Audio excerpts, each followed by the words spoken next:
whaingata nunua.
Taylor fiona le ko mana ma America Samoa mo le amana io for la tai.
tala o Amerika Samoa. Ia wono fale ya satu ya ma tu te le tu tau pese iai. Usi fafong.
Malo, le vale ya le sao le kawaanga. Malo kapenga.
Sao le le me le.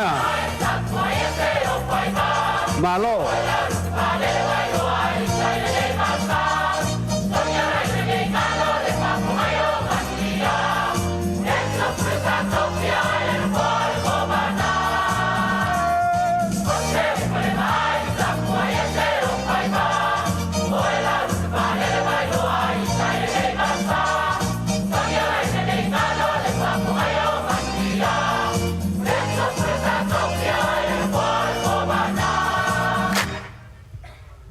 Aló, aló.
e whaia fo ia Samoa i sifo le vaenga lea sa whai mua. A o lea e whaia kue Amerika Samoa. Whaftai tele. O le au malanga, isi au malanga lai o mai upolu. Ko a o mai ale o isi ingei. A o malanga whalakai. Wa expire umukus whalogaka. I le o mai so. Ai, o le mako pese le. Whafkai a kua ina mea le ke whaia lava i kausanga uma. No!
On side.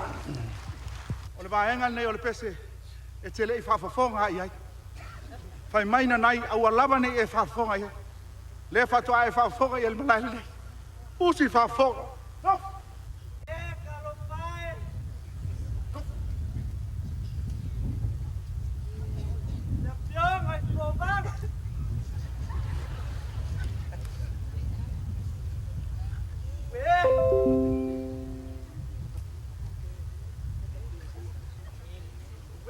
Bang ala pele.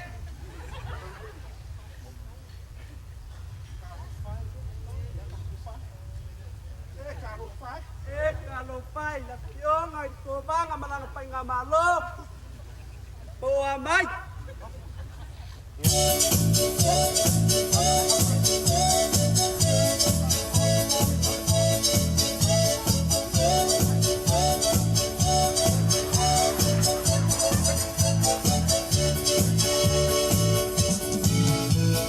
Masala,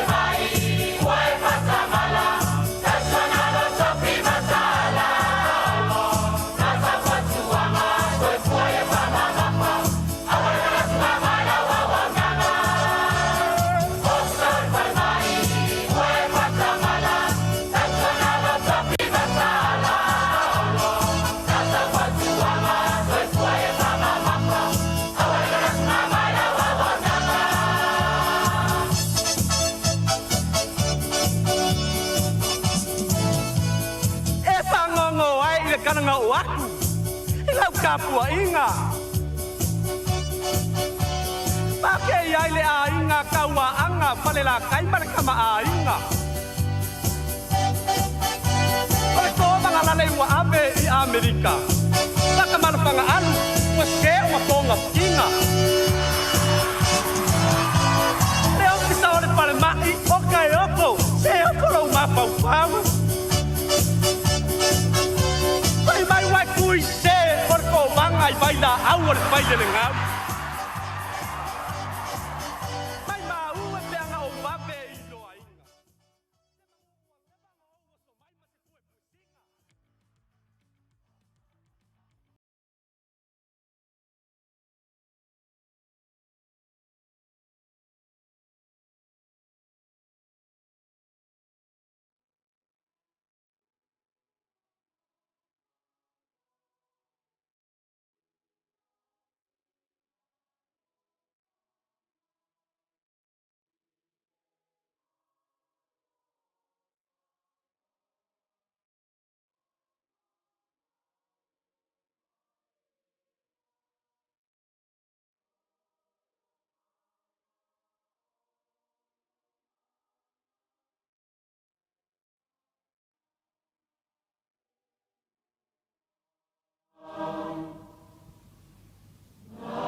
O te whasisi lātua toi amatalia nei tau numanga al whono au whai tūla whono. E whatati ese ngaluenga al whono au mo le malolonga, o lo sau nore suis whono mo le tū malo palota ali patai tū pai lalo. o te tāpā ma le whaaloalo e sui mamalu mo le whaawawina o lau saunoanga.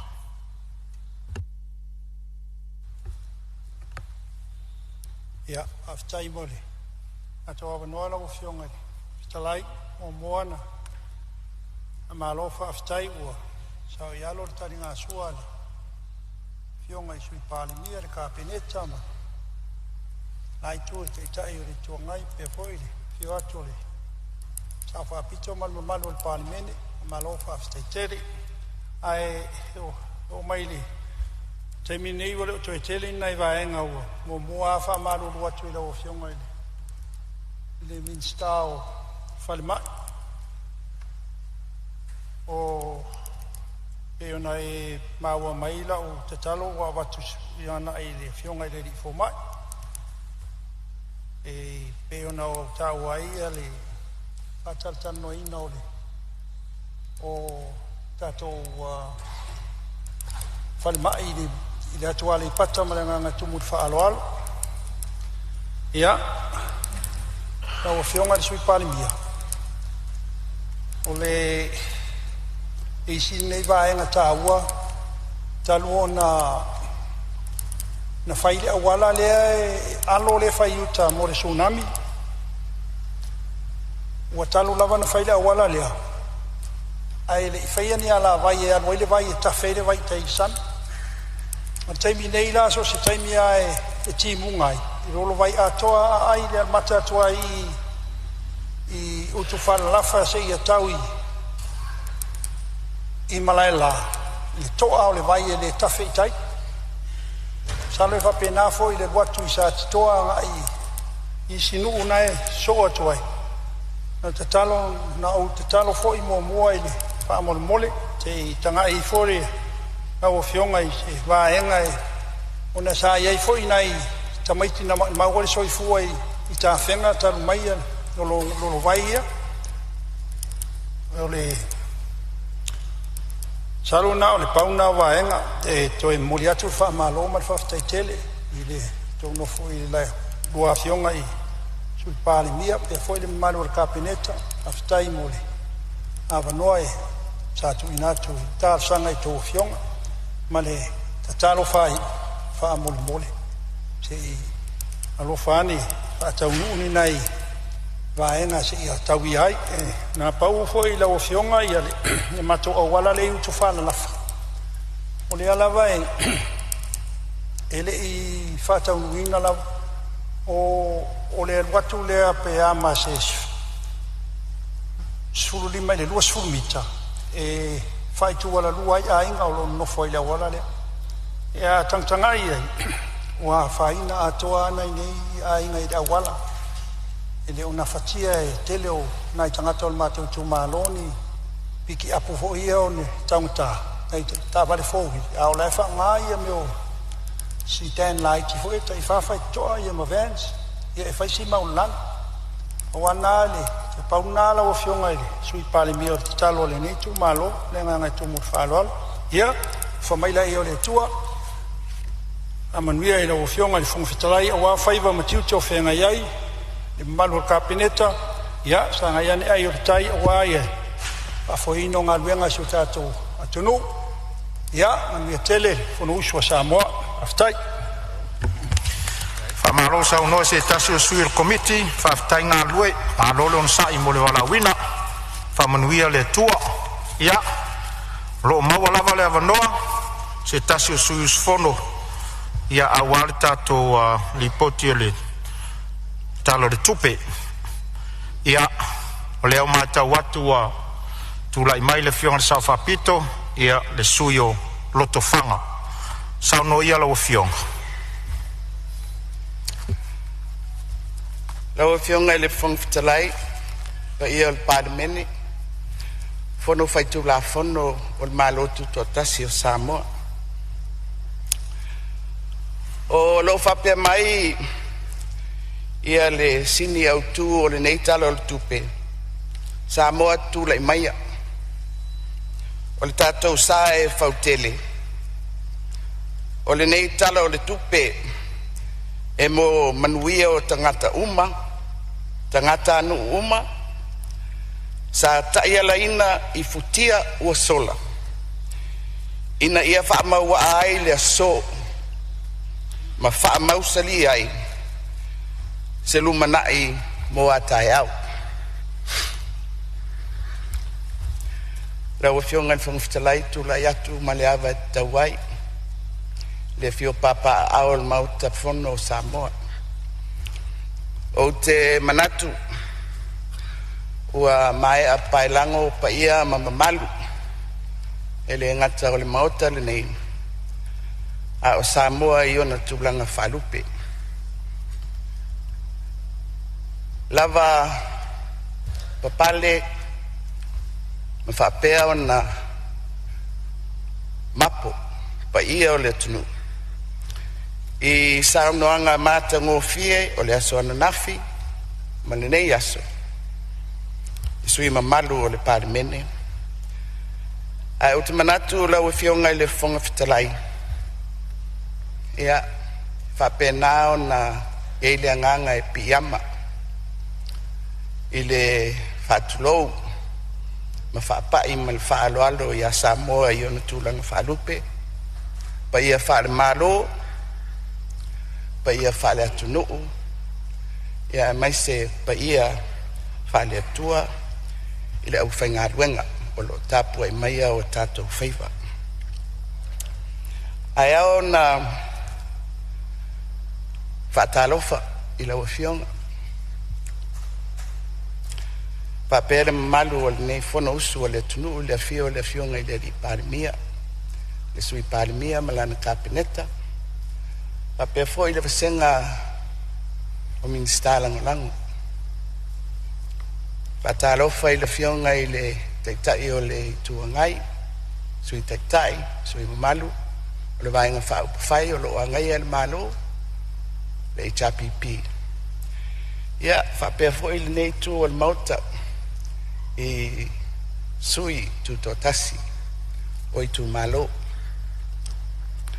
malo le soifua ma le langi ma pa malo le ngā lulue o te loa ua whaau ngase fo I le mauta I le aso ananafi ma le nei aso ia o te langona lava o le naunauta inga ina ia whaamaea le tofi ma le ngā duenga o lo whenga iai ma le fono usu o le tātou atunu. Awa fionga I le whangwhitalai o oto ina mai le sini au tu e pe ona mai le saunoanga o le tala whaatatau o le tupe. Ai mai se le tu lea o le nei tala o le tupe sa ta'iala ina I futia ua sola ina ia whaamau ai le so ma whaamausali ai se lumanai mo atai au o te whaamoi I le sini ua fufola I le tala autu o le tupe ua I le mamea nei au ai ui e sui paia inga ia ai whaau wau le ngā duenga ua fili mai iai mamalu o le nei mauta e whaatino e tautua ma le atina eina o si o tātou atinu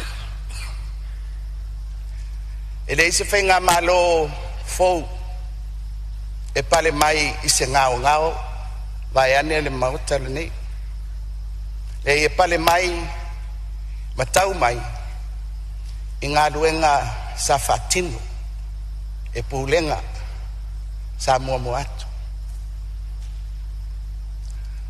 o le a fo I le fou ma wha moe moenga ma fola sanga ma fuafuanga o le me moni lau fionga I le whangwhitalai man ma malu o le Palemene e whea ngai lava le whainga malo I le paia inga ma le paia inga I le mea ua taatia mai ai I le mawai atu o se ngā luenga ua mai au na whaatini o lona winga lau e fionga I le whangwhitalai o le tātou ngā luenga e le ngata I le whautele pei o le mau o lo au mai a o le ngā luenga e whaa au au O te moli atu le whaafetai, i le whainga malo, i le tuina mai o le nei tala whaatitau o le tupe. O se si vaenga au tū lea, o le wha moe moe o so o se whainga malo, o le tupe po le tamau ainga, e whaatino ai ana ngā ioinga.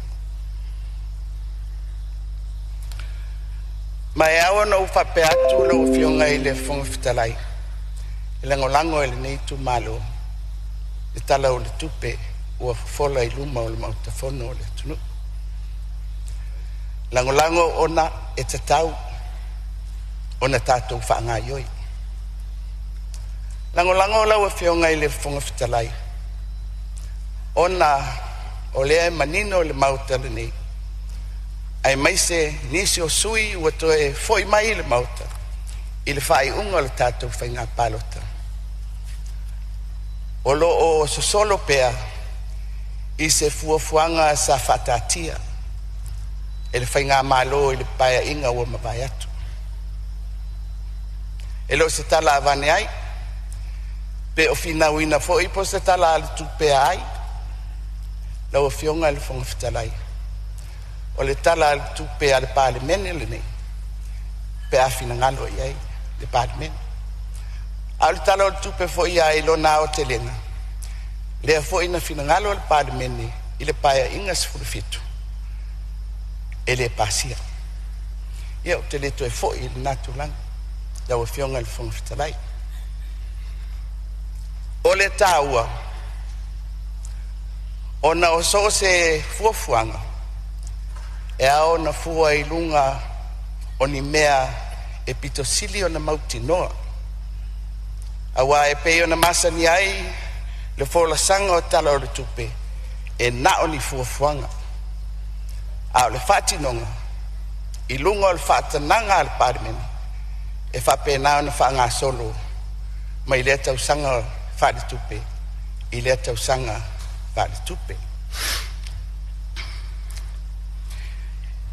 Nau nai mta upua e fia sa ilea isi fina ngalo, o le afionga le tamaitai minista o tupe, i le tala o le tupe le nei. Ina ia manino ai foi mamala malama. A tonu le tātou te taumanatu. E tai tutusa foi le tūlanga o le paia inga le nei. Ma le whaulu fale mai o le tala o le tupe.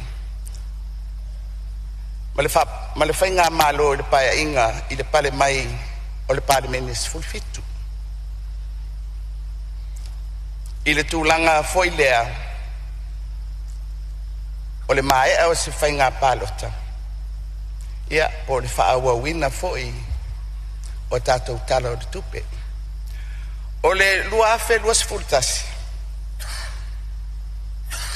Na whaauau le tupe e le malo tausi mea. I lalo a inga o le tulafono whavae se lauma le lima. A o le pare mai o le whainga malo ale fast. Ia iulai o le lua afe lua sifurtasi. Na tāpena i loa le tala o le tupe pe ona whatatia mai foi le tala o le tupe lea. Ua whaafua se ia le tūlanga o le tātou whainga palota. Ia ma le whaanga solonga o le pasia. E le mauta le nei o se tala o le tupe e whaaua wai ngā duenga le malo. Le foi na tua i a inga o le tūlafono. O le a whaanga ioi le malo i le 25% o le tala o le tupe i le tausanga ua tuana ia. Ua maea le piliota o le 25% lea. Ona se e mai ei loa lea. I lalo o le whainga malo fau. I le tūla i mai le whai unga o le tātou. O le tātou whainga whiliwhilinga o le palota. Ona whaawau mai ei lea. I a inga o le whaavae. Se lauma le lima. Tau fionga le whangawhitarai. Te ua umi se whamasalanga a o le fesili. E ao na tātou manino i ai. O le ua tātia i luma o tātou se tala o le tupe o le sifululua masina o le tausanga whare tupe masani. Mai le masina o iulai se ia o atu le masina o iuni i leisi tausanga. A le lava ua whaanga solo ngā ioinga le malo ua mawae le whaonga ina o le 25%. O le o whaanga ioi le vaenga o le selau ma le 5 o le whavae o le fesili ma le whaaloalo e tu inatu le fionga le tamaitai minista mo le malama a wa le tūlanga masani o tala whātatau e a ngai luma a o le mele tupu ia tātou i le paia inga le nei wa mai le tala o le tupe fuafua a le wa amata o na whaonga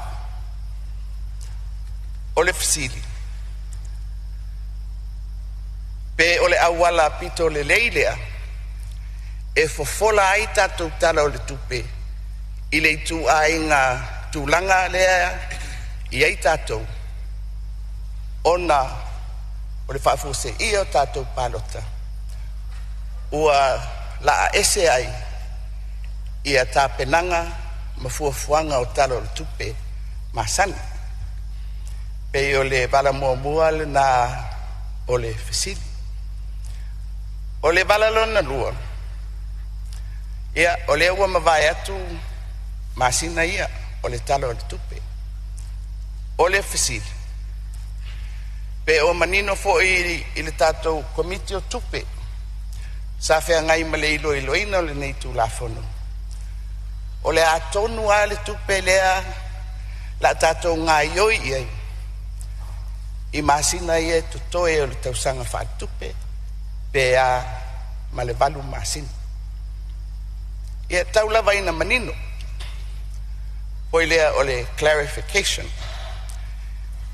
ma tātou pasia fo ia tātou talo le tupe a i o tātou iloa le lei ona o le tūlanga ese o le nei foi tausanga ona o tātou whainga palota o se whainga lea e aona whaatatia mai ai talo le tupe whapene pe ei se si whainga e whaawhainga ufia ai ona manino tupe ua whaalu ma tupe o le a whapea ona fuafua mō masina e balu o lo tutoe i le tātou tausanga whaari tupe lawa fionga i le whangawhitalai sa o wharongo mai o whelautoa i whinangalo o le mauta i le mau pe na whaatatia le talo le tupe o le paia inga le ani talo ai nei pe le ai lawa fionga i le whangawhitalai ona o a sa o tūla i mai o le taitai o le whainga malo i le nā paia inga ma sa tapena ina mai le talo le tupe mo le tausanga luafe ma le 5 luafe 25 luafe 21 whamole le o whamaumaunga le Palemene le nei a whataatia loa se tu la fono i lunga o le laulau a fono ua whamauina e le avea le talia po le talia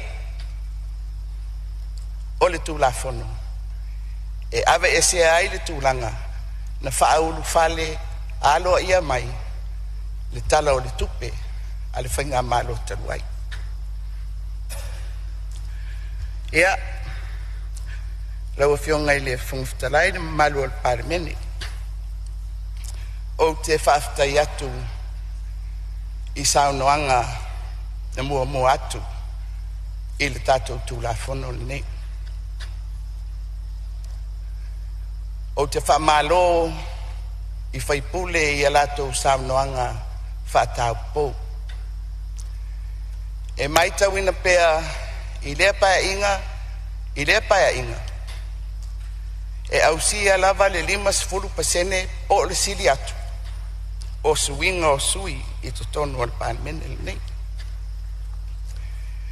Mai atonu o ata faalia ia o le finangalo le atunu. I sui e tuina mai e whaafoeina le tātou malo mai le ataimi I le ataimi. O fionga le fonga fitalai o le whaasfuru nei o tausanga taruna vea o mawhaipuli. Mai o se tūlanga o te iloa e le tele nisi o na mauta lātou te ausia. E o te manatu o le sunga I atu I le epa. O ia lea ua tausanga siria I tutono o le mauta. O wharonga mai o saunoa nisi o sui. Whaatitau I lo lātou fo'i ulu whale mai ma le fionga I le li Palemia. Ua luas furu tausanga. Le la whaitau le luas furu 5 tausanga. O te whaia le nei whaamtalanga I lau fionga I le fonga fitalai. Mua ona o le nganga whaafitai I le whaatua tuanga ma le awanoa mō loo whaipule. E ngalue ai Mamau ai fo I le malamalama I winga matanga o le tofi le nei. O te whaaftai I le nā whaasifuru tausanga. Taru mai le awhai se lau I batasi. O ungalue I le laulau a fono a le kapineta. Le laulau lea le ua fio mai ai. Ia I latou nei o le a whaafoea le tātou malo. O le winga o lau whamtananga lau fionga le fonga fitalai. E le ese mai le ngā ruenga whaafhaipule mai si ngā ruenga. E a vea le taimi ma le awanoa. E whaatupu ai le malamalama ma le manino. I le ngā ruenga o le whaafoeina o se whainga malo. Ai mai se o lo nā tina.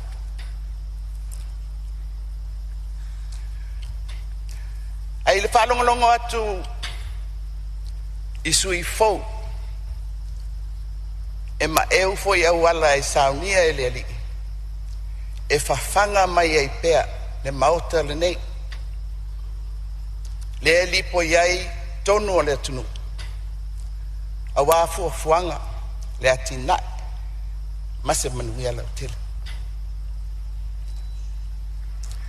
Mau te manatu I lo whalongolongo atu fo I saunoanga.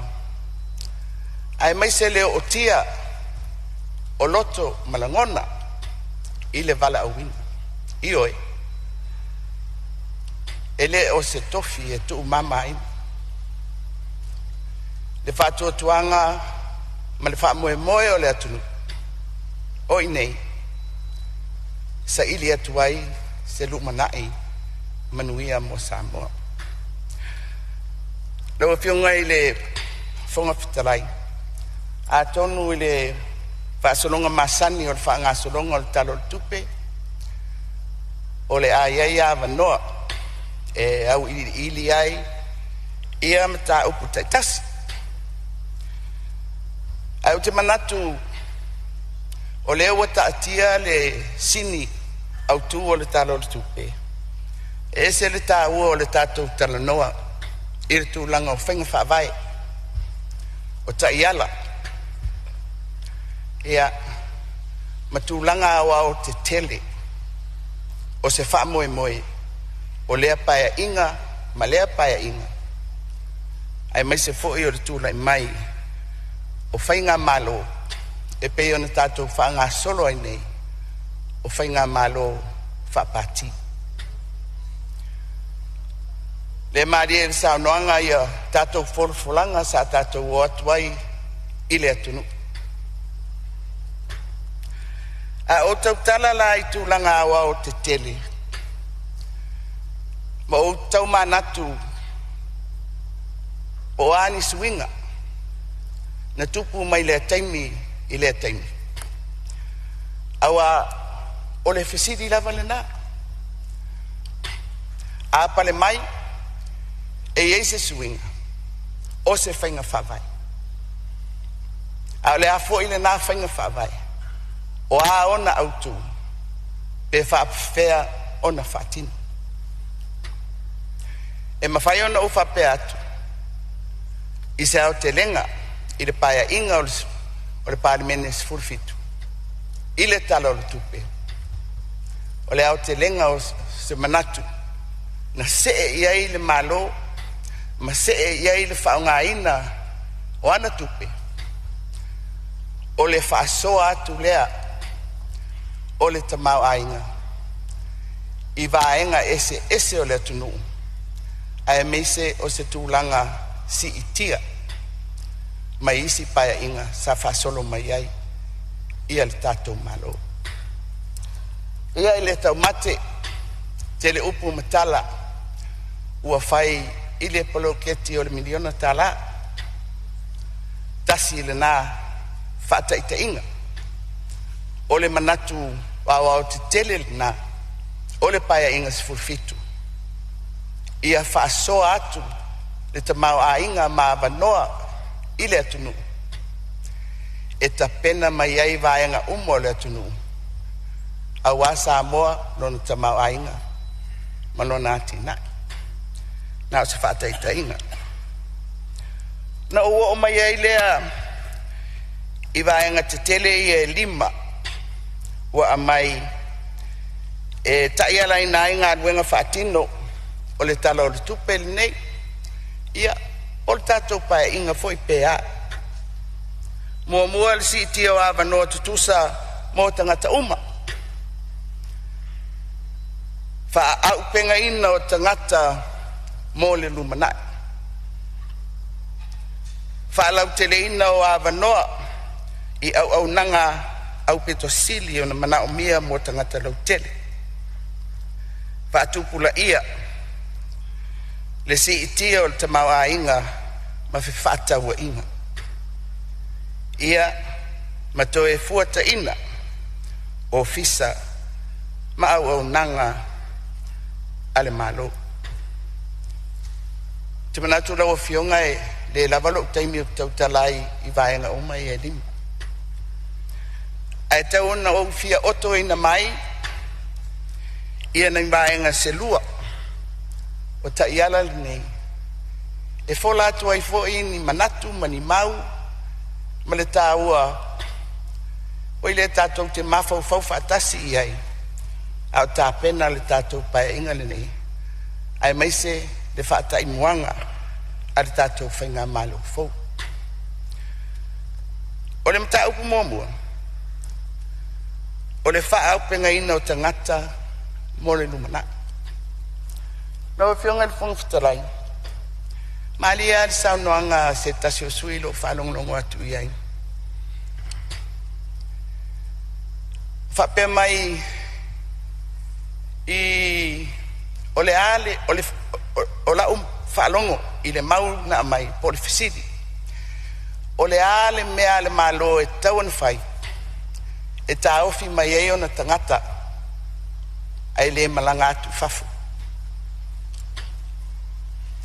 ona mai ai lea whawhautuanga tutongi o le uwhainga luenga le malo au te manatu lau fionga i le whongwhitalai e lau te le atu le fesili e lau te le atu le fesili mai i lo ta ofi whawhaipule o le fesili o le a ere to ai ngā atu nuu tau te manao iai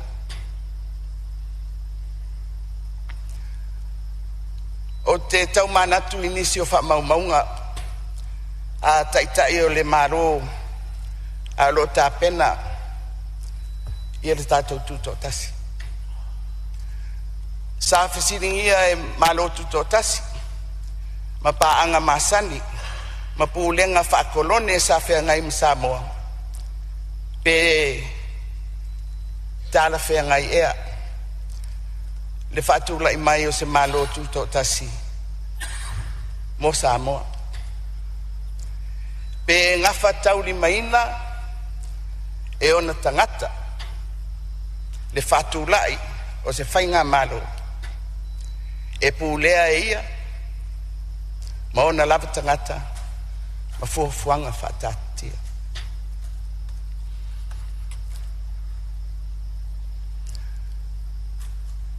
e i foi se tasi o mau o se tasi o ao so whaatasi le fionga e atu puata msisi e whapele mau mai ane mau talini o le salipopo pito taua Samoa o na tangata e fionga le fong fitalai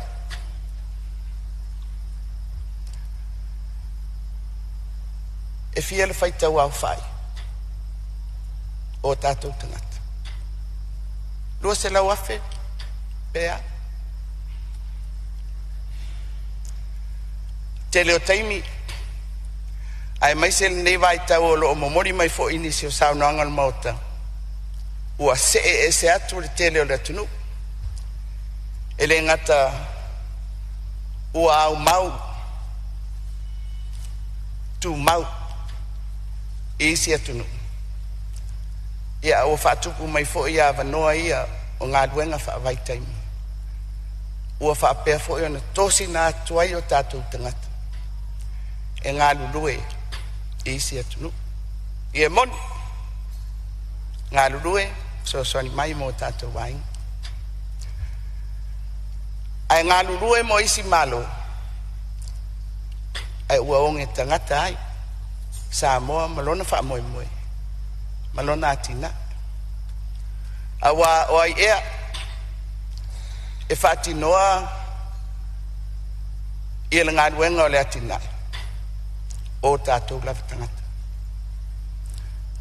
mai o te manatu aila o fionga i le whonga whitalai i le au mai o le taiala lea o le tāpena o tātou tangata mo se lumanai o ai le tātou te tāpena ia e mauti noa le tātou tāpena mo tātou lava o le mea lea la tuku la tātou tāpena mo le manuia o isi atunu e whaima whaataita inga whainga whaavae a isi atunu pe o Filipaina whai lava le whainga whaavae te pena o la tātou tangata e o e whainga luenga fai tau miliona ma miliona Filipaina ai a Samoa lua se lau afi ona whaatu lai mai ai lea o le fisiri whaafefea ona whai le malo nei tātou tala noa pe ona mai e nisi mau tātou whaatupu awa noa mo tātou tangata a watu whaamanuianga ai lau a whionga i le whonga whitalai i le tele o tātou whenga whaavae o le whisiri lea o mausalini a tātou whenga whaavae ni a tātou mawhauwhaunga e whaamauti no ai i e mawhai ona whaau au Samoa o se malo e tuto tasi e lava sona tamau ainga e whaafoe ai lona whaamue moe tau se mawhauwhaunga lau tele lea lafo atu i le mamea ai mai se o le whaafonga mai e le whainga malu fau ona o se e mai ai lea i lesi ta iala ia o le lava e le lifa i ai le tele o saunoanga a le mauta i so se pae ina whalau tele ina o awa noa i au nanga au pito sili ona mana o mia mo tangata lau tele. Lau fionga le whangwhitalai. A tātou whamau tāra sanga whaipule. Mai lea pae inga, I lea pae inga. Mai lea whono o whaatatia ai talo rutupe. A o tātou whaalongolongo I tālo sanga o whaapea o na whaatatia mai. A fua le tātou talo rutupe. Tasi, tesi, ma le 2 miliona. Whaafea o na whaatupu le taiala lea.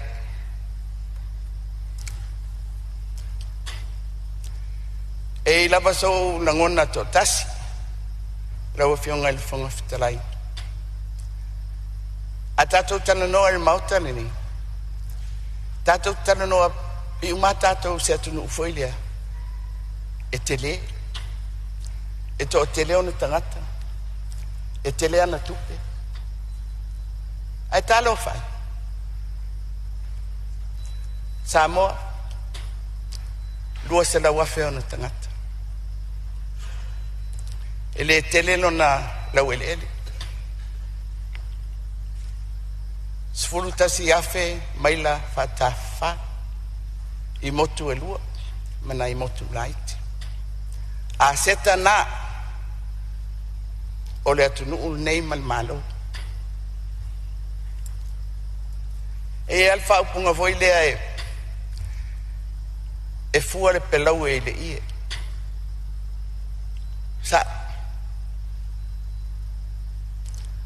ai e lui na pea whainga malo mai le taimi ma le taimi. Mau tena ngona fo ia o le umi o le taimi o ia tonu mautal nei. Ia I lungo lau lau a fono o le kapeneta tu lai mai o se taitai o le malo. I mana onga o le atunu. Ma le naunau ta inga ina ia whaamali e ina mana onga o le atunu.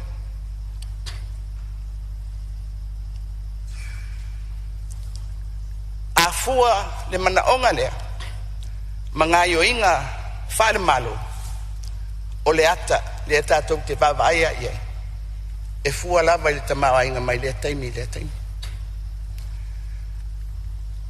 Vanga nai ua toto ni whainga whaawai e whaatupu ai le mawhai o se whainga malo o whainga malo e whaamali e nai uma mana onga ia o lo lafo mai e le tunu. Alu tātou whasoa lea mo le nei talo le tupe miliona tesi manilua.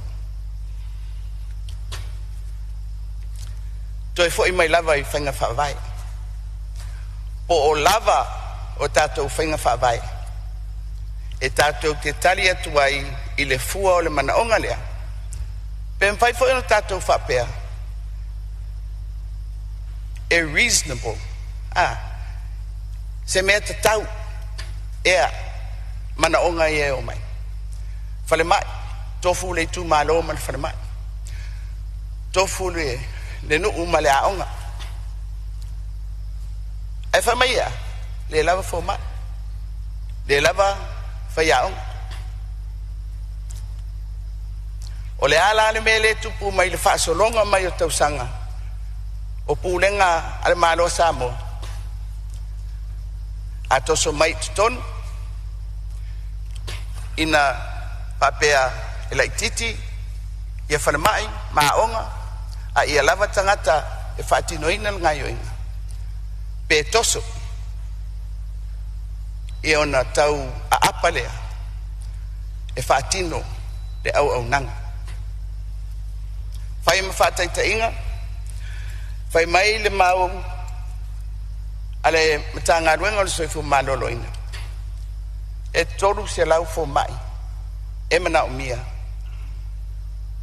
E whaamani e nai. Le mana onga o le atunu. Mo a o nanga whaare soifu malolo ina. Saro le efto a o le se lau ia tonu e sau no mai le fionga i le limista a to inga fua la ia e fai malu i mo tatou la tatou talanoa i le whaalau te le ino awa noa i au nanga au pito sili o na mana umia pe o moni fo i le tatou tali i le atunu i o tau mali o me umai e tau te fai mai ai e re me fai o na whaatino e le whai ngā malo o tātou o le atunu le titi e uti le tātou te maa ainga e tau whaasoa rawa whionga le whonga whitalai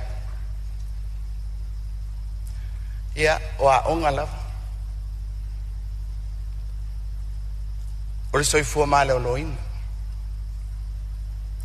o ngā luenga te tele o awala o taringalu o awala lau papa o fisota inga telefoni televise le tio tulanga uma whapea o mana onga o le atunu ia mawhimalanga inga o transport le olo langa mai e foi fina ngalo o nisi o sui tele o le tua ngai e whapea foi nisi o le tu o lo tu lai mai el tato whainga malo a mai se tato valeli lau e fionga il fong fitarai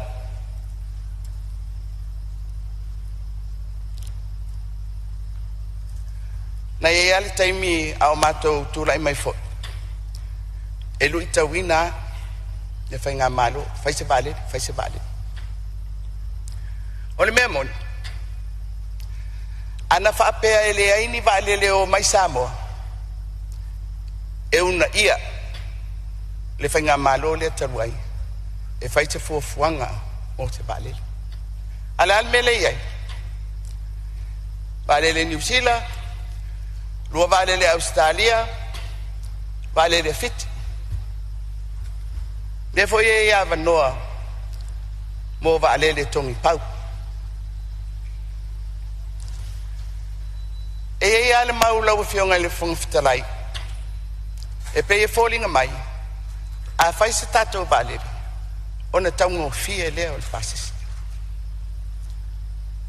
o fionga le fong fitalai e dei se me a fai nai pe fa pe e mau tu se fai nga fa vai al malo e fa tupe uma ele malo ele vale pe supplement fo ele malo a le fisidi ferme ave ele fa momo valele a onga farmai a wala taningalu le foi tato te loa o atu nu o lo ia o lato fava atu nu e te tele o lato tamau ainga lato te ngafa tauli maina ai ui fo ile na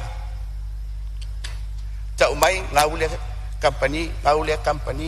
company ia alu me le fe ngai mitato lawa fio ngai le fong fitalai ava pe ese au tuo lo tau tananga atato wo pe ita yala pe na ye me ia elima po fainga fa vai ia manino mai po le ale fainga fa vai e ma fai ona tato ngafati ai le tali atu i mana onga ia o le atunu awa afa pea e tato te fola atu o le afa alau te le ina vanoa ai le tau i le fua ma le manao lea iai le atunu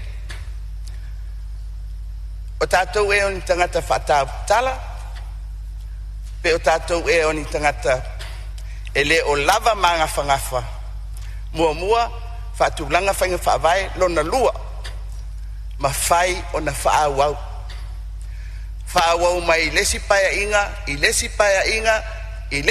inga, lo le melea, na le atua sui, ai tu maulava, le tu langa, o le whatinonga. E whisiringi ai le ngā ruenga le mautari nei, mana ngā ruenga, wa tōwhia e tātou, whaipule le tunu, ia lau whionga.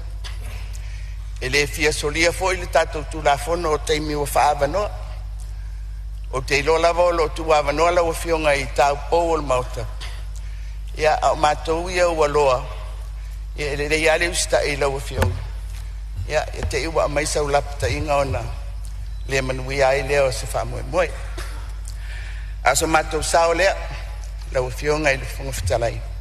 Talia le talo le tupe. A whingalo maari ria fo no mauta. Ia tātou talia loa nei.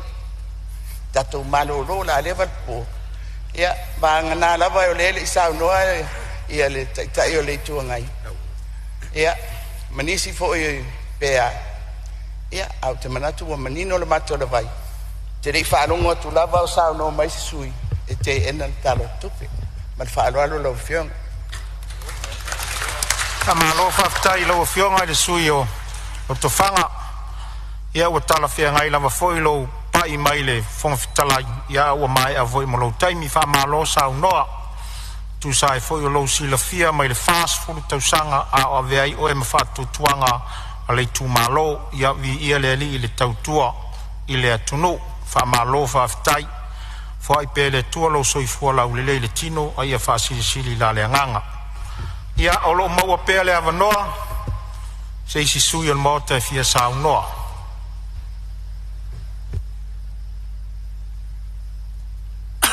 O whionga ele, o vitalai, se avanoa.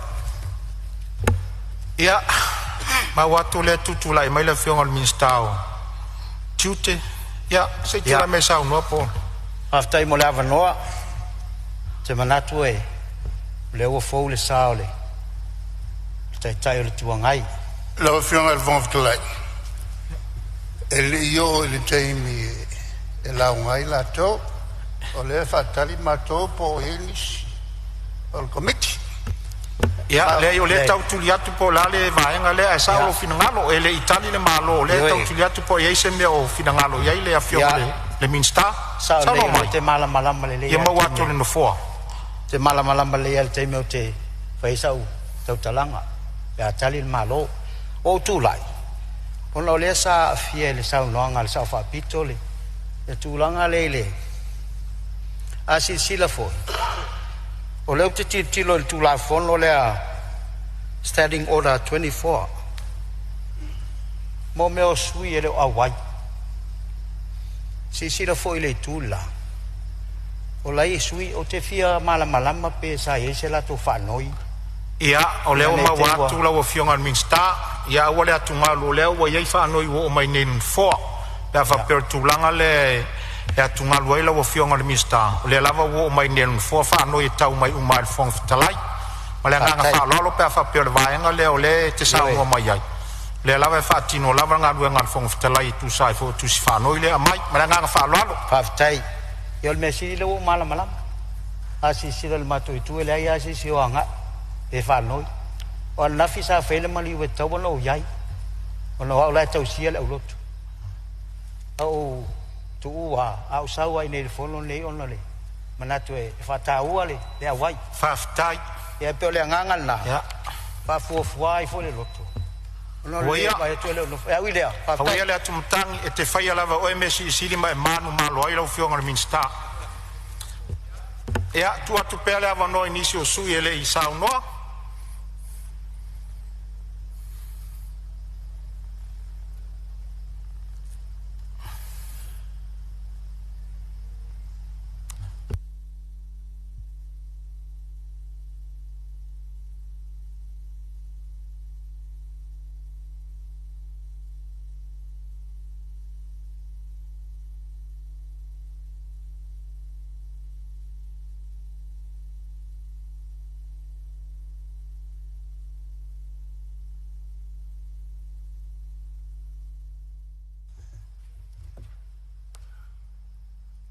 Ia, o leo mai tau atu ia, o tutulai mai le fionga ili, tai o le tuangai, ia, tulai mai ala o fionga ili, tu tai o le maota e saunoa, wava noa le maota mo lo saunanga.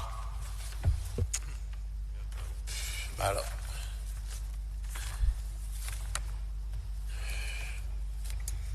Ia,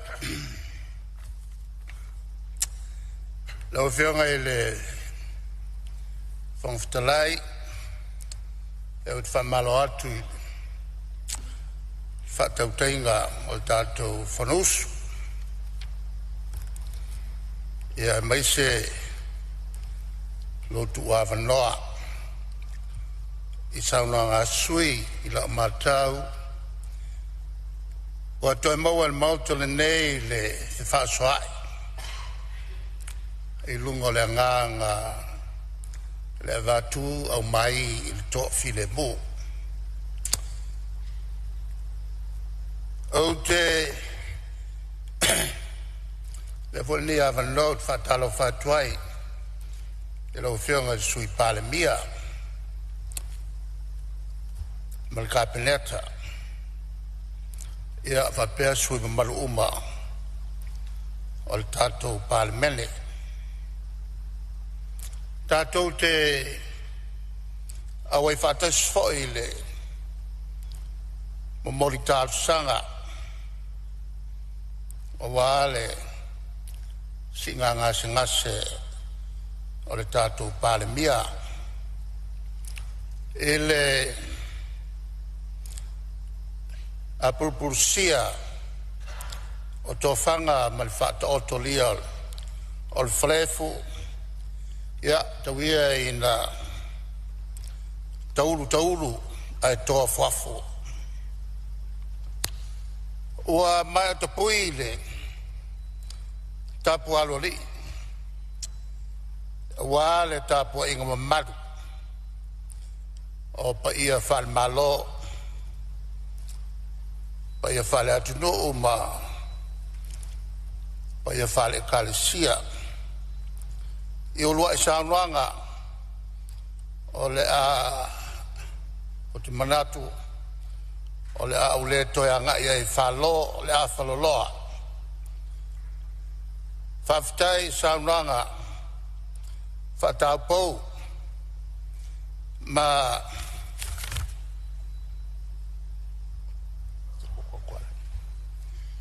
saunuanga fo i le tau pou ala o matutua o mota. Wale ai lava sei si fala velade. O le si le tu manga masani a Palemene. A sau no fa tau pou loa se fai pule. Ele se sui tuai to fala velade. Aonga foi fa Palemene. Ele milia fa upo el Palemene nei. A mai a on momoli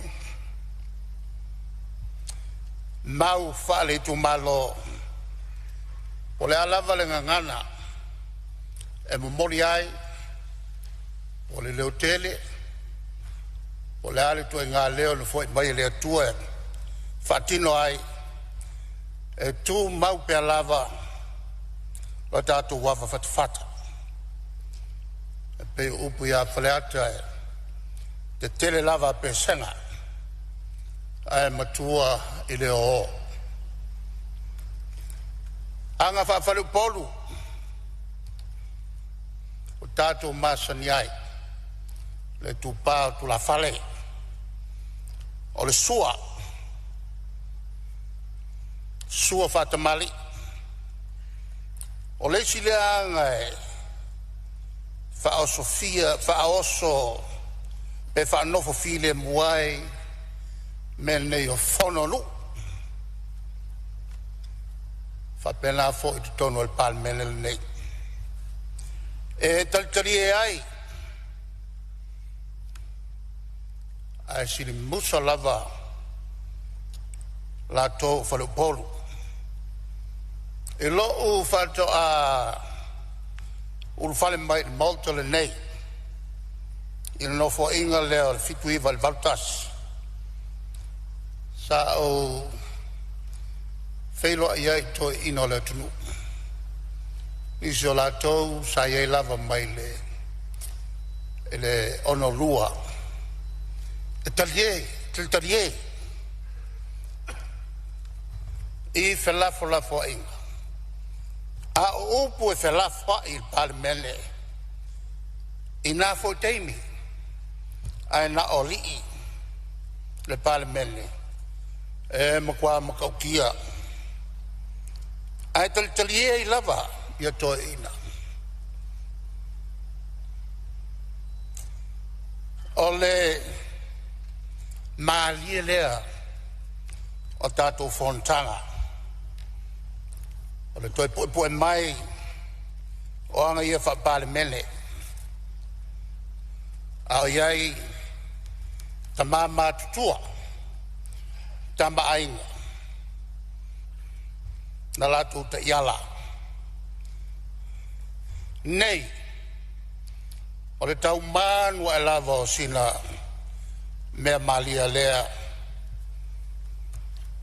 taofi ua le mafaufau ia na o se faamanatu ae o te faamalo tele atu i laufioga i le fogafetalai o te taofi lea ua toe faaulufale malia mai taga sa manei ai felafolafoʻiga iaso o tausaga na ou tulaʻi mai ai au totonu o le mota nisi o latou e amatamea ia e mea faapea i o toeina o tamaʻaiga o le tala o le tupe o lo tatou soalau puleina ia o umana o iei upu e tolu avaega taua o le tala o le tupe o le lauga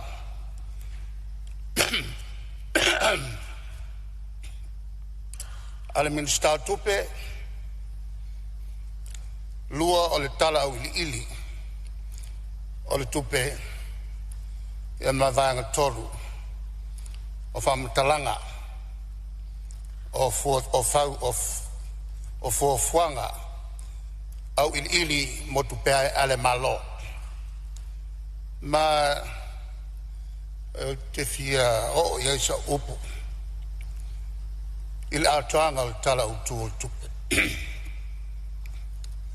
lea loo o mai le tulau faaloma muamua i tonu o le tatou paketi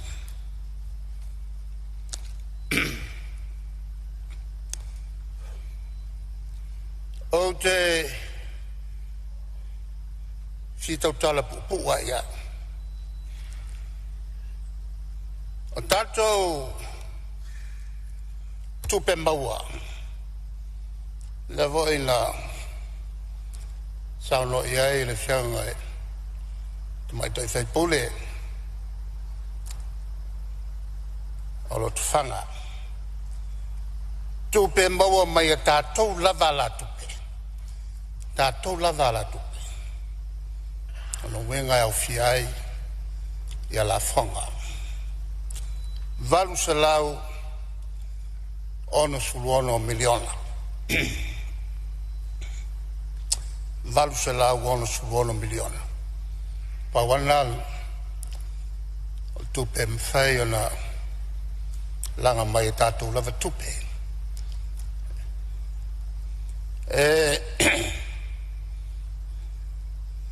a ole i faapopo i ai soasoani mai fafo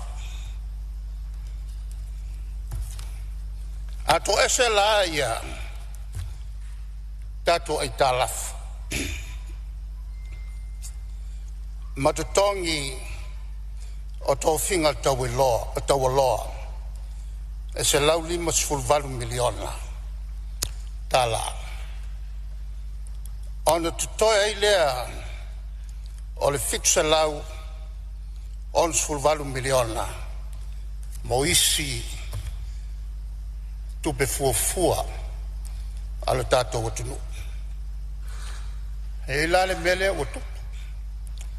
O leo o le tātou tala le tupe. I le piliona ma le 2 miliona tala. Piliona ma le 2 miliona. O le fisili. O fesa e sa wel Palemene lea. Fela e sa wel Palemene lea. E fa ato ai le piliona 2 miliona. O le tali e au mai so swani. Ma ningo no a tupe e ono fai.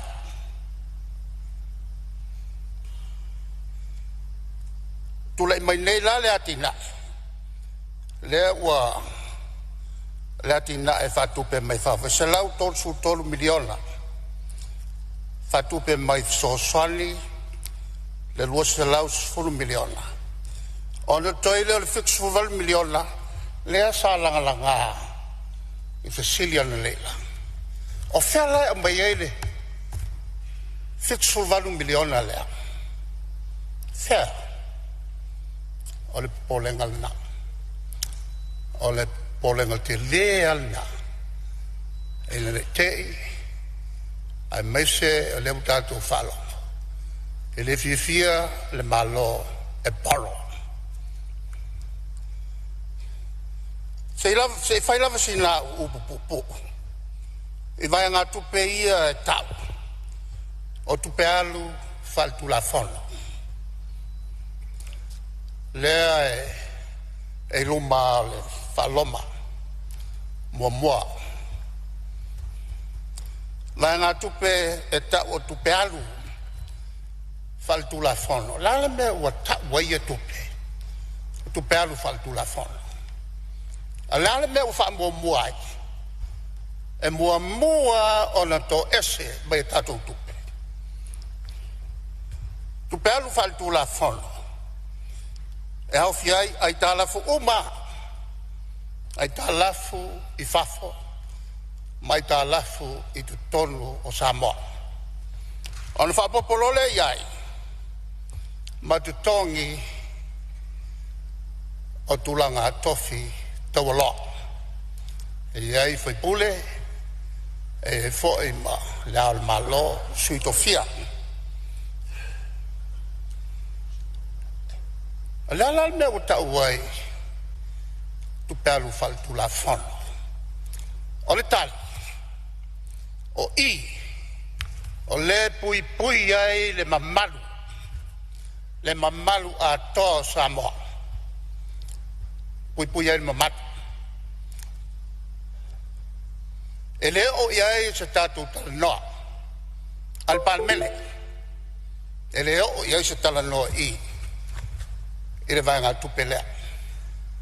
Aisea, leanga le tupe e le me fai ave iai pa mua. Pui ai le mamalu. O tupu mai e o Samoa. Ma le tau le leia o le malo Samoa. O le malo tausi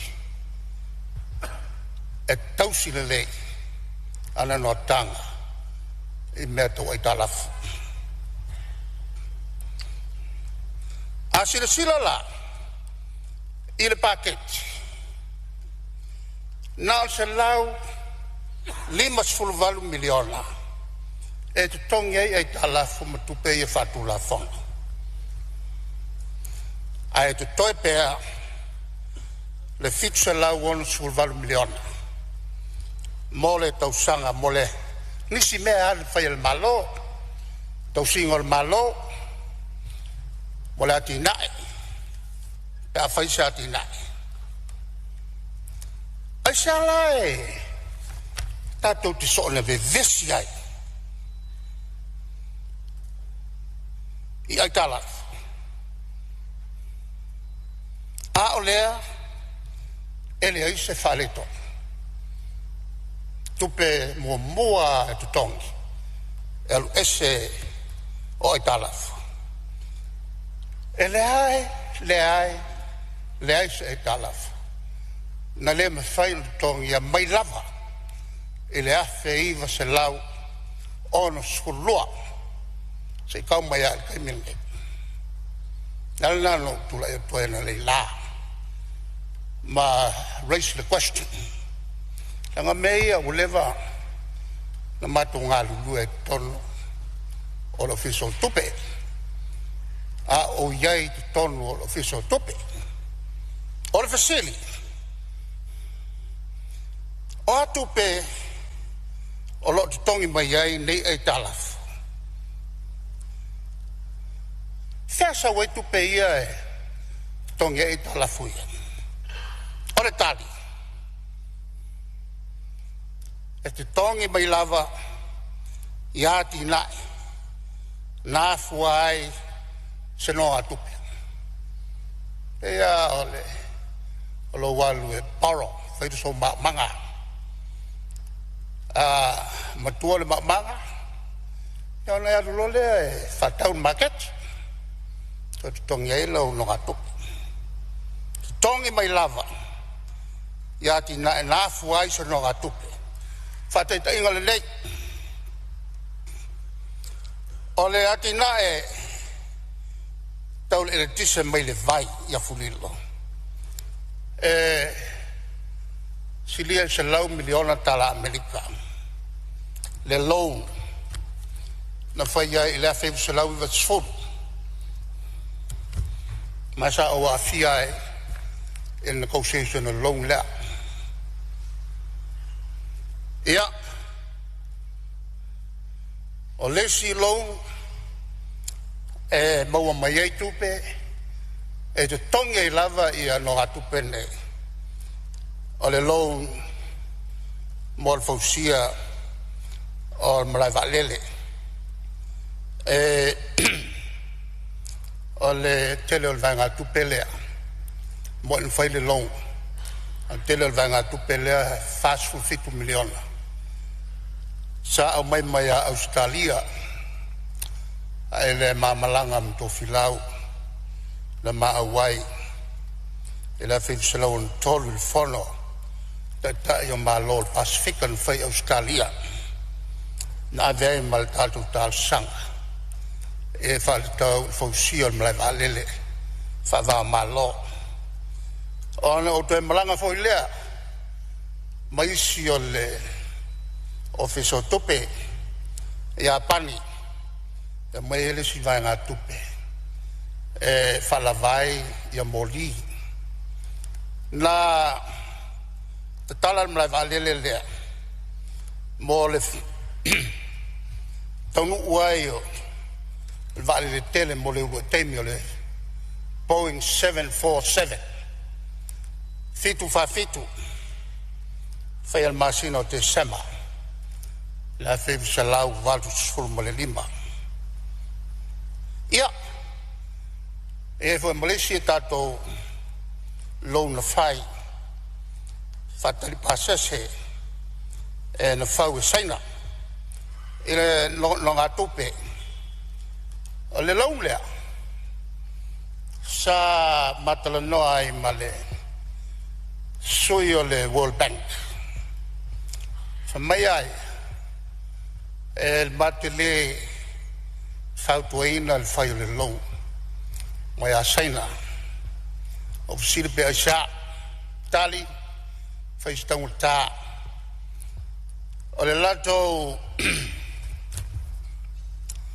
a so sani e tuala mai ele tulanga fa me alofa e na o le luos fulu 50% e mana ala le World Bank e whai lato e tolu sulu 5% le avo le sosani fa me alofa o fa vela be a o fatali i le World Bank e 5 kausanga a mkwa mo mia e tātou whale lei o le vale o le whale la pase se motu visi wa tupu maola lea na whawai ia awala e mwhai ai o le savali mai tuton te talai lea tāwai o le vaenga lea o le tali na o maua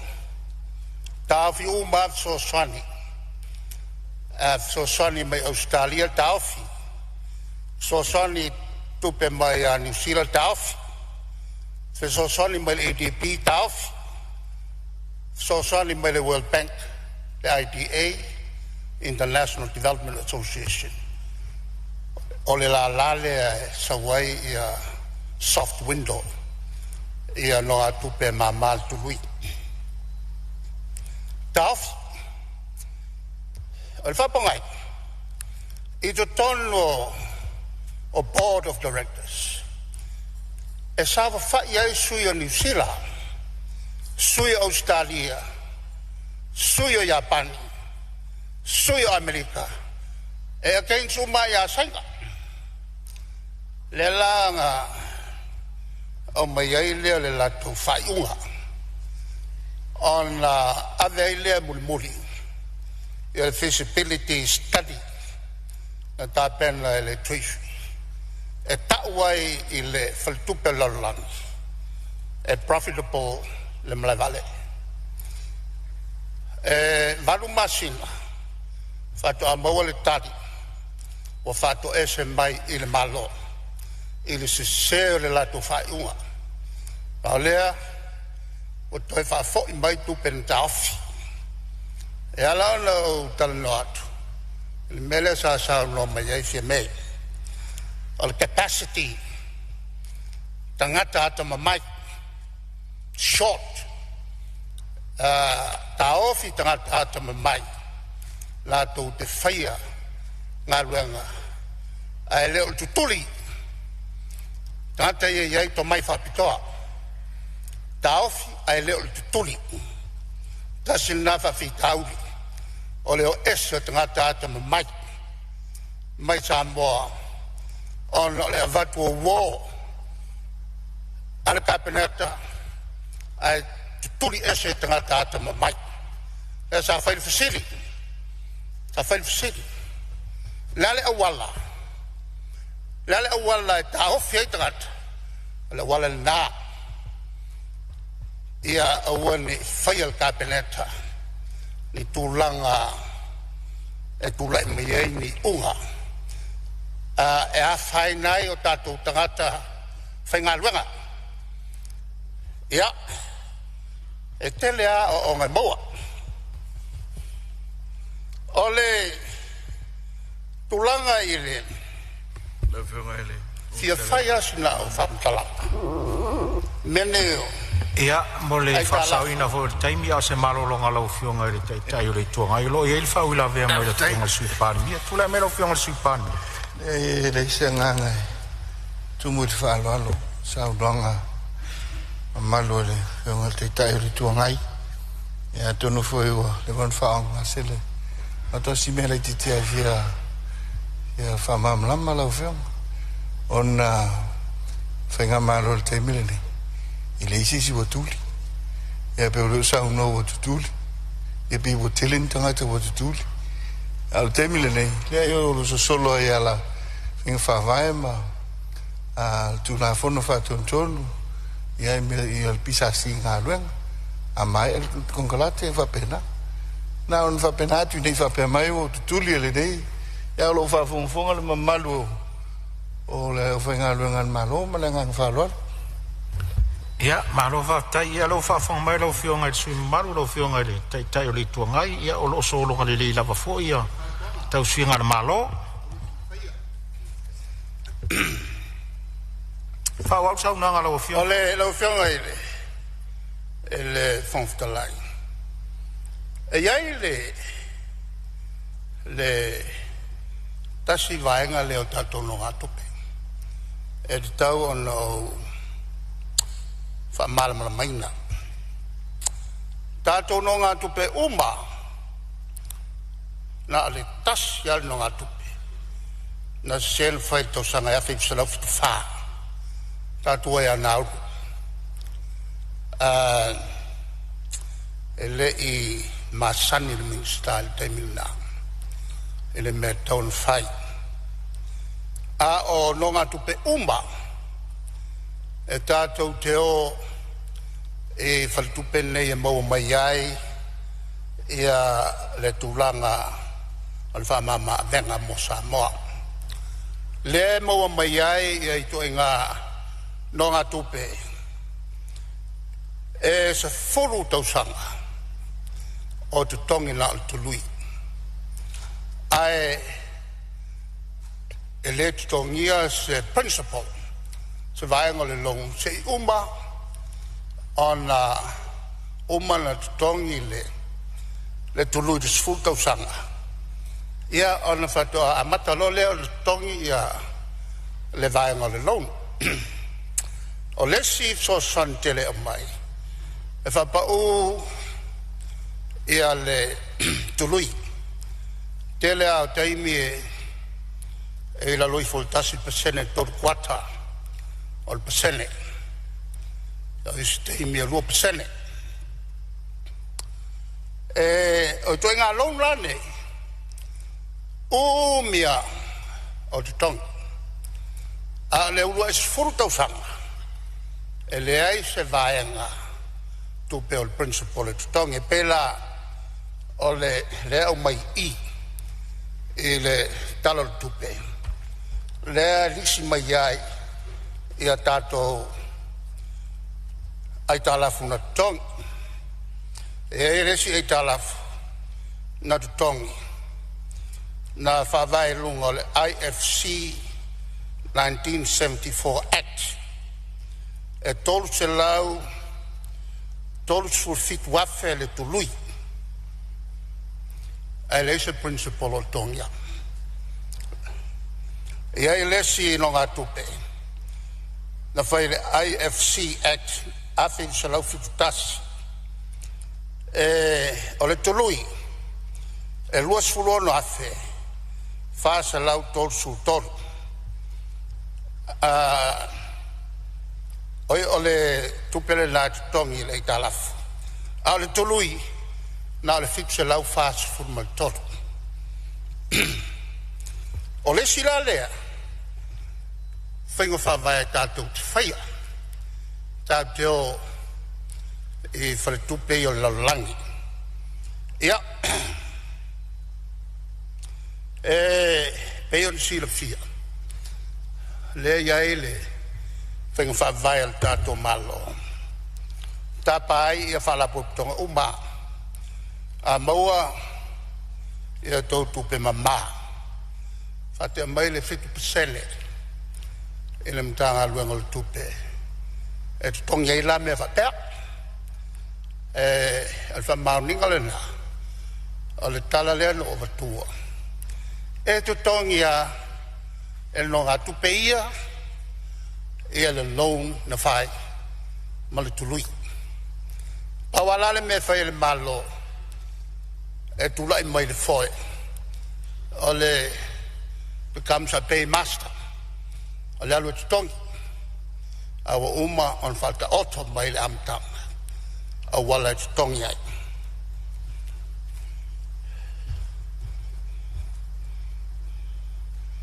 Ole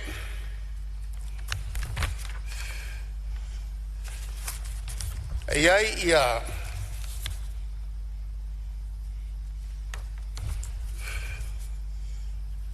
se mlatu e fia whaalia i le tātou talal tupe le au mai i le tūlau lea le tūlau tōtsu lima. Ole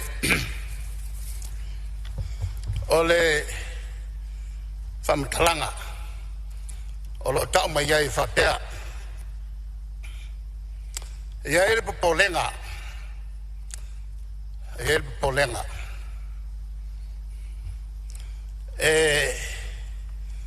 Alo angai pe lalo ia tupe maua nei au mai whamalofa. Alo angai pe lalo. Mai al whapongai au mai lalo. Ua whoringa mai ua leo toi whaien tātou long. O leo ua malosi tongi i tālafu. E leo se i tūle leila le nā mua malo Samoa. E o mai i le tausanga e luful vatu. Ua mukwapa u maralo. Ia tupe whame alofa mai fafu. Alo o mai ai ma le polenga i tonu al tusi lea. Leono tulai mai o ni mawhatianga e whengai mal malo. Ono le nei. O le ai o ni ati na e whaia. O le tulanga fo i ana fuanga tau watia e leia ua au mai. O le polenga tele. E ono taofi ai. Ia so swani ai. E au mai. Mai tātou paanga. Ona e matua fia ai tau le leia. O le ngoa Samoa. I le lalangi. Lea mai tonu i. Al melea. Au te whautua tuai i kapileta. Toi sila te toa. E fuafuanga i o whatatia. E le. Fuafuanga o lae mokua ke enga mai el kelo malo. O ne tau la muai mo mea con people. Tangata tau whavalea. Telefoi no mai mua el matu teimi. Matu te ena. O le to lalo na ko sila ko. O e tātou te malatu ia tia e malosi le tātou atunu. Awa malosi la tinae. Ia o manuia tātou uma. O le atoanga le lau mtaupu. Ngā luenga whai malo leo uma ono tala noa iai. Tau ona whai vai ngā luenga uma. Iala o le manino whaasalalau. Peki nau tangata e angava. Tangata e whamaoni.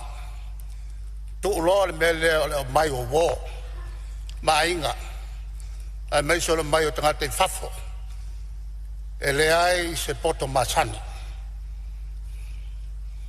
O le tulanga i visa.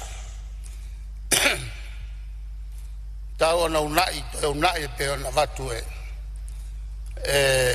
suita tai i le tau nei.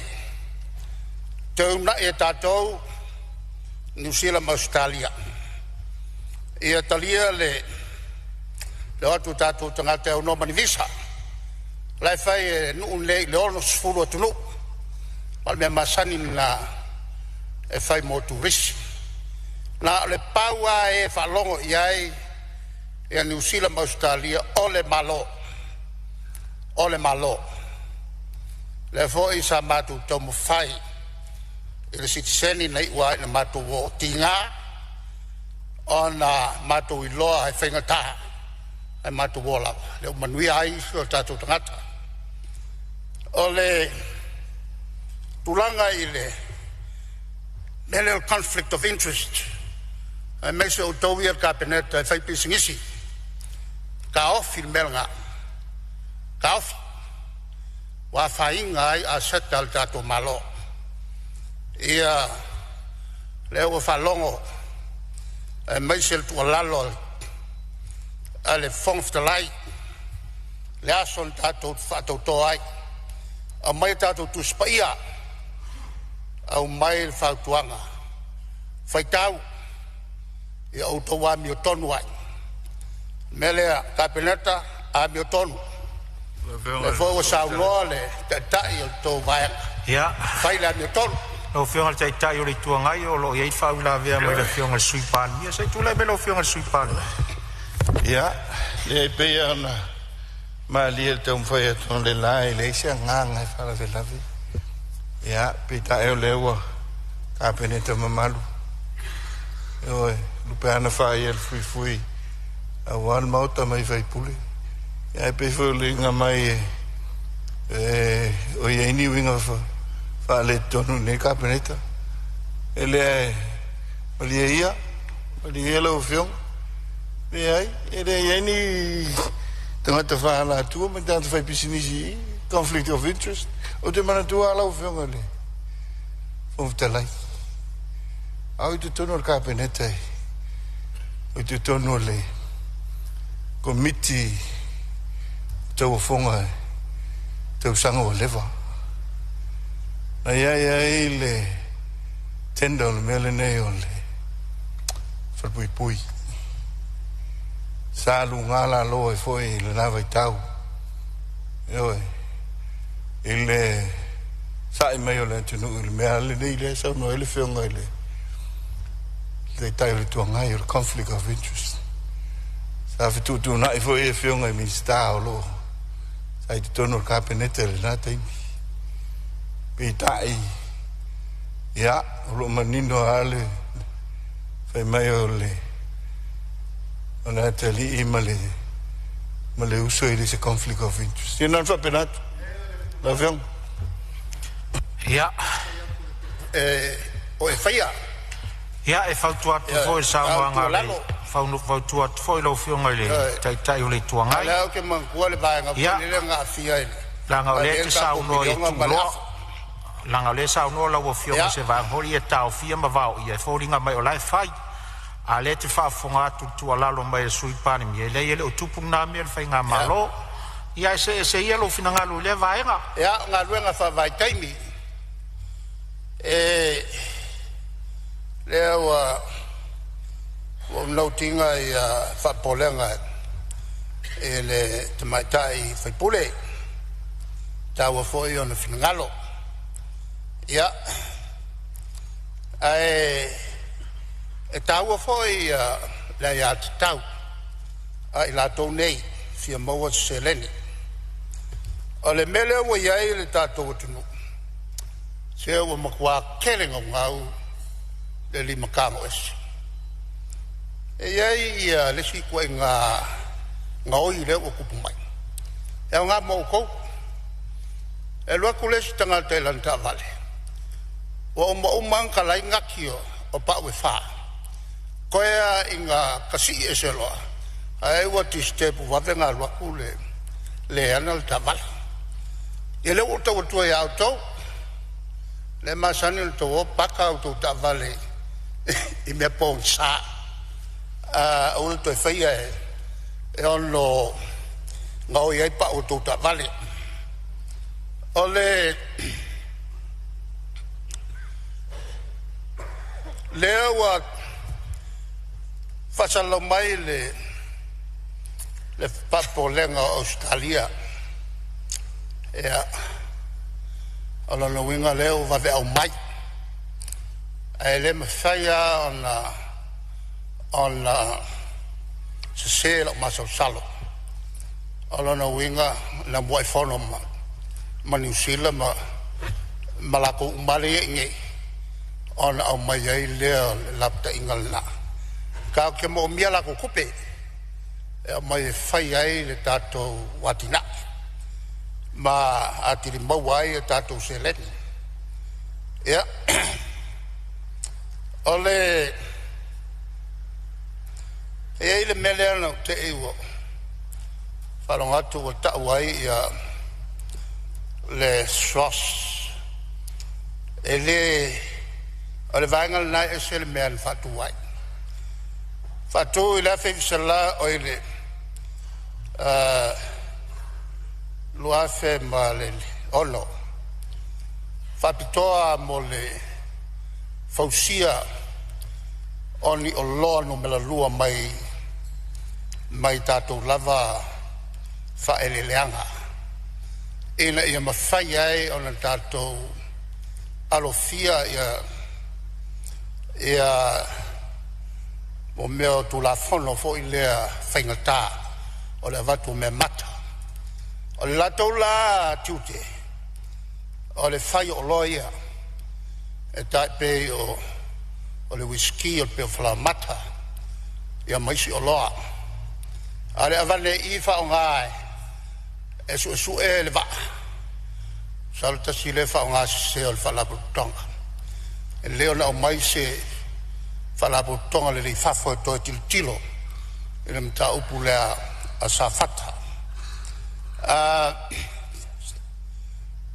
O le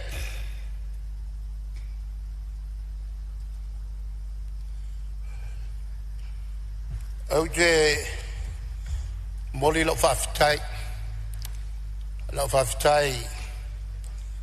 ia ila to uma na lango mai le HRPP e so se wala ia awa le unga o tatu iai o le lava tatu tupe fato sila i tangata ia whamalot fo ia te utou ia ta ua tatu whawhengai ia matou whawhonga mai fo i se matou tualalo al fai unga mea uma ia i au tau whamaona manuia le whono lau whiong.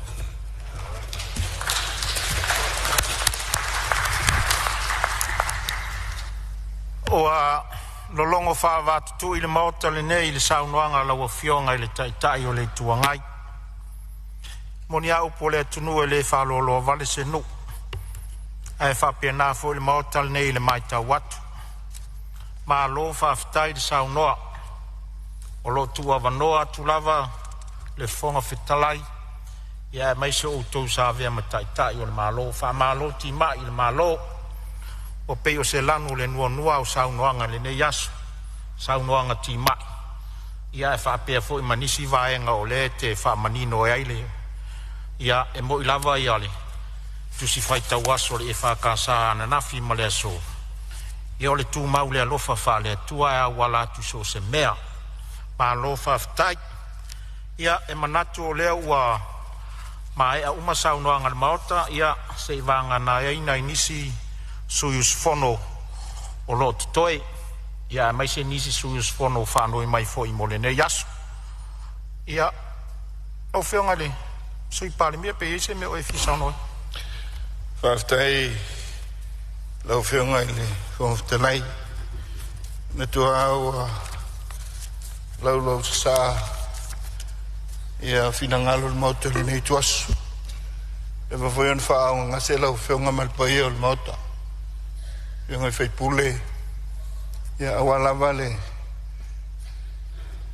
si tātua atunu pele le ua e whanua whaiwalo nei whai aso ia lau sasalo la tu tamau ainga nai sao i tu malo awa Samoa mana mtanga nei pai ainga lau whionga talai san fono lava mai tau le whanga solo a tatu whelawhila whainga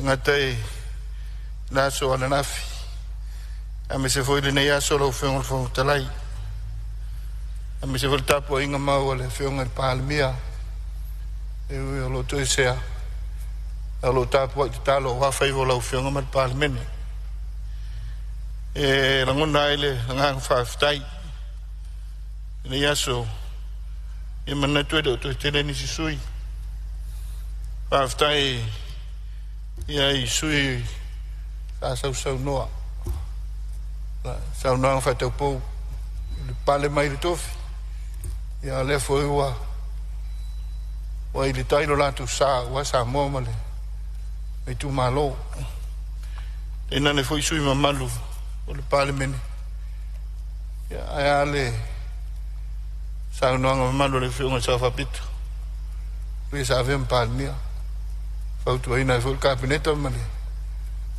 ia male sa le paenga suval e lea ua a muli male ai saunoanga le whionga te tai o le tuangai. Ona ia lea nganga whawhitai.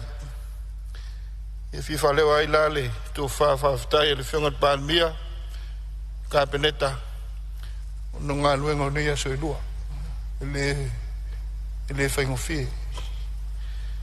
Whawhitai i tātu mauta, i lang sua, mule una ina, o le tātu tau o le manga. Lau whionga o le nganga tonu lea, o le lafo peo na te sātal sanga atu ai, o se whaamaoninga, al fono a awhai tūla fono i le aso anafi.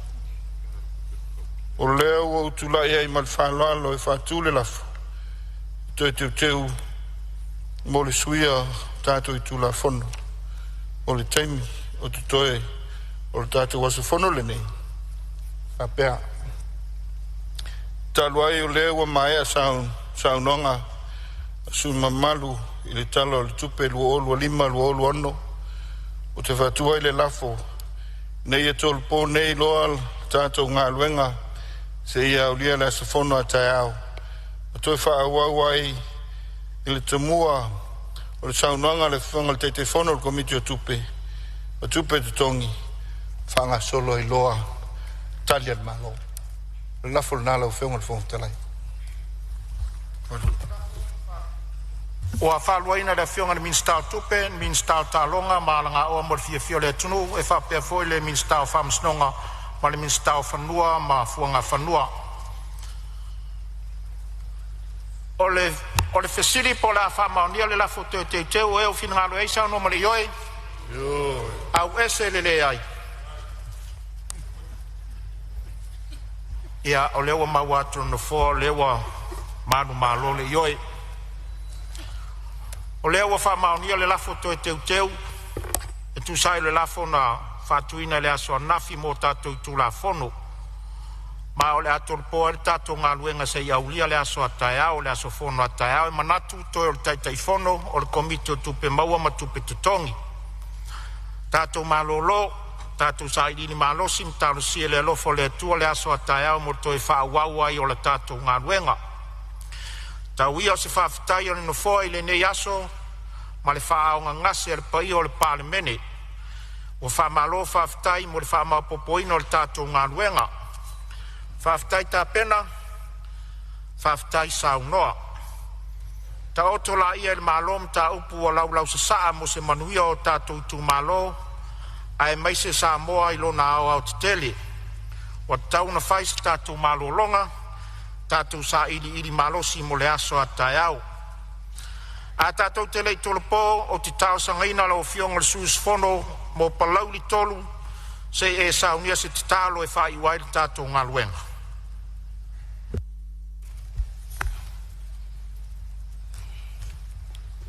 Suafar te maa mo le alu mo le nganga pa ia mene. Le atua ua e le whaiva o lau Palemene i le nei aso. Sa tofu ai taitai. O la mātou mālo i le sousou o le moana. E ui lea o le nei ua e manu mālo. Ia le whaiva o le Palemene o Samoa. Ona sa o mātou a mata mai i lau o fio. I le malama ua sola, se ia tau mai le pōngi sā ua mātou iai. Whawhetai le tua, a wā e tele i tū lafo ina i mātou. Ua tele se ai, o mātou ngā luenga sā o mātou fuafua, ua mawhai o na whātau nuina lo mātou atua. E leo le whafonga whitalai, e leo e mātou, ai fo i lava i lau o fio le vi inga. Na mātou talo le atua pe au mātou ta ape. Ia whaasaunga le muala. Taitaina ma le fi le mu sui o le malo. Sui sufono uma o le Palemene. Ina ia tau nuu i a inga. A whaia mātou malo longa. Ia wha afu i mātou le ia afu lau tele o lau alofu. Ma ia wha peo na pui ai Samoa. Le tapu a inga Samoa mai maunga maua lulunga se ia o lava i le whanau. Tātou malau o fio pe au mātou malolo. Tai awa enga pe au mātou waulia i loa lofa. Whaau au a mātou ngā luenga. Ai fo i revi i ngai lau o fio. A mātou te talo lea. Whatasi ma o mātou mana unga lilo. Whamangano mai o mātou se. Ono suafo Yesu ke viso. Ono mātou li ima no mātou whaola. I suafo te māmararo mre ngangpa ia. Amen. Whaftailo fionga minstalong lango mtanga luenga whatoanga mwhainga whaiva. O te whasi silatu o tolpo nei tau manga whono au whai tula whono, se ia o lia le aso whono a tai au, i le tula iwa tōru sfuru le tai au.